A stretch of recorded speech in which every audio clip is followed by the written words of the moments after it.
Hey guys, welcome to Read Aloud for October 27th, day 32. Oh, wait, it goes. What was I doing?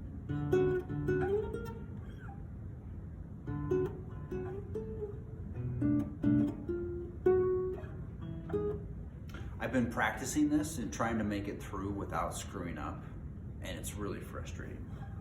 So here we go. Guys, wait, hold on.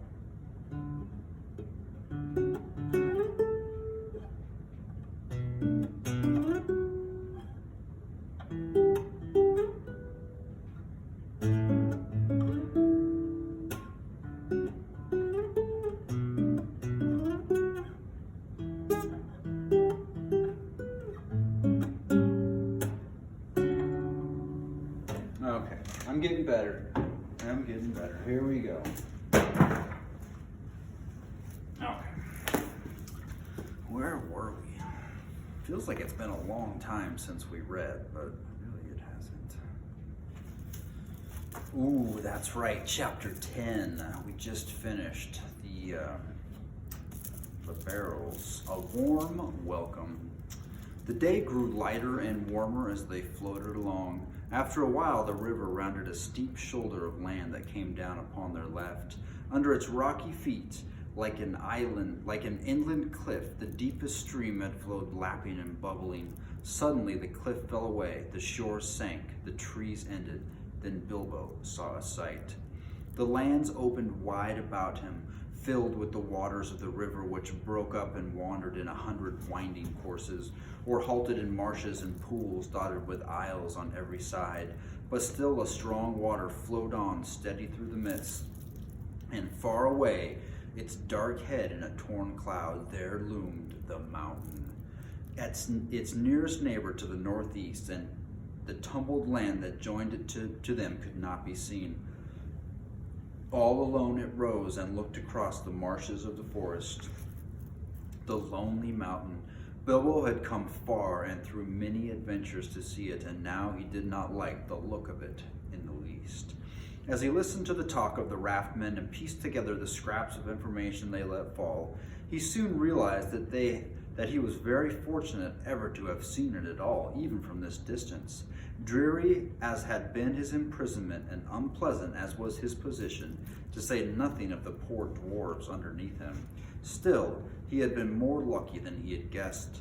The talk was all of the trade that came and went on the waterways and the growth of the traffic on the river as the roads out of the east towards Mirkwood vanished or fell into disuse, or of the bickerings of the lakemen and the wood elves about the upkeep of the forest river and the care of the banks.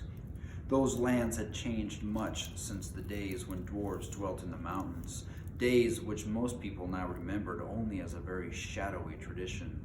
They had changed even in recent years, and since the last news that Gandalf had had of them. Great floods and rains had swollen the waters that flowed east, and there had been an earthquake or two, which some were inclined to attribute to the dragon, alluding to him chiefly with a curse and an ominous nod in the direction of the mountain. The marshes and the bogs spread wider and wider on either side. Paths had vanished, and many a rider and wanderer too, if they had tried to find the lost ways across. The elf road through the wood, which the dwarves had followed on the advice of Bjorn, now came to a doubtful and little-used end at the eastern edge of the forest. Only the river offered any longer a safe way from the skirts of Mirkwood in the north to the mountain-shadowed plains beyond, and the rivers were guarded by the wood elves' king. So you see, Bilbo had come in the end by the only road that was any good.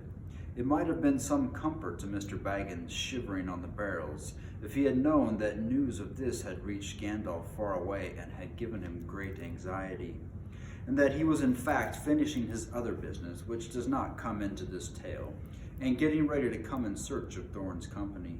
But Bilbo did not know it.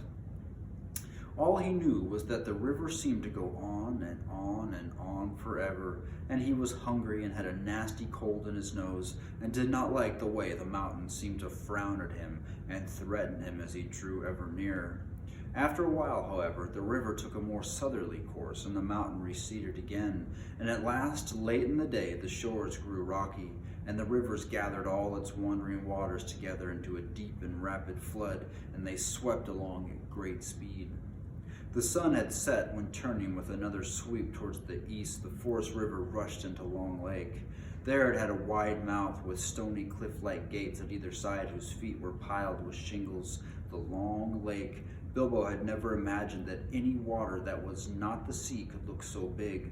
It was so wide that the opposite shores looked small and far, but it was so long that its northerly end, which pointed towards the mountain, could not be seen at all.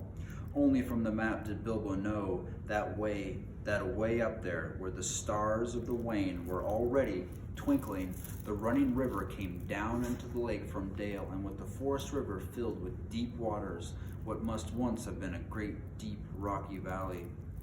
At the southern end, the doubled waters poured out again over high waterfalls and ran away hurriedly to unknown lands.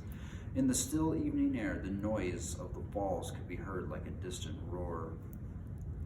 Not far from the mouth of the Forest River was the strange town he had heard the elves speak of in the King's Cellar.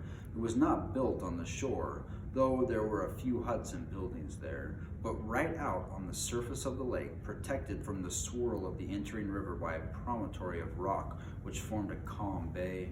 A great bridge made of wood ran out to where, on huge piles made of forest trees, was built a busy wooden town, not a town of elves, but of men, who still dared to dwell here under the shadow of the distant Dragon Mountain. They still throve on the trade that came up the great river from the south and was carted past the falls to their town. But in the great days of old, when Dale in the north was rich and prosperous, they had been wealthy and powerful, and there had been fleets of boats on the water, and some were filled with gold, and some with warriors and armor, and there had been wars and deeds which are now only legend. The rotting piles of a greater town could still be seen along the shores when the water sank in drought. But men remembered little of all of that, though some still sang old songs of the dwarf kings of the mountain, Thror and Thrain and the race of Durin, and of the coming of the dragon and the fall of the lords of Dale.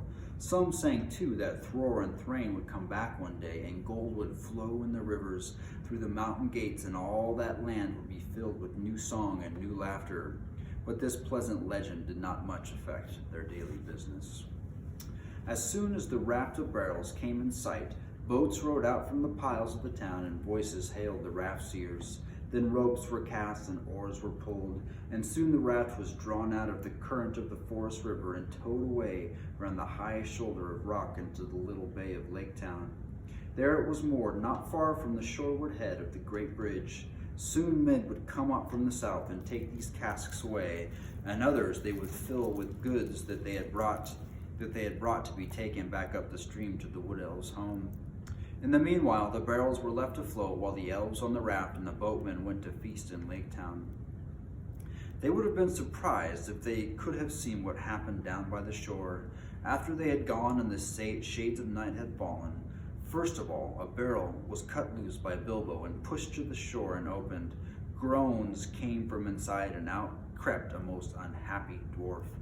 Wet straw was in his draggled beard. He was so sore and stiff, so bruised and buffeted, he could hardly stand or stumble through the shallow water to lie groaning on the shore.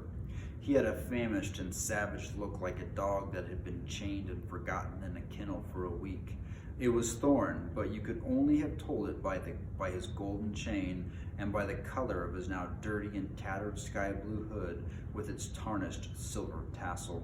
It was some time before he would even be polite to the Hobbit. "Well, are you alive or are you dead?" asked Bilbo quite crossly.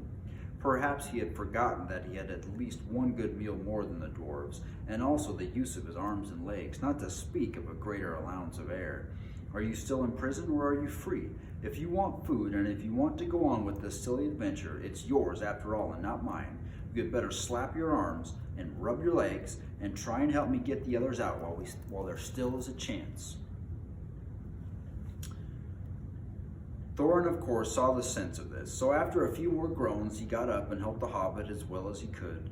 In the darkness, floundering in the cold water, they had a difficult and very nasty job finding which were the right barrels.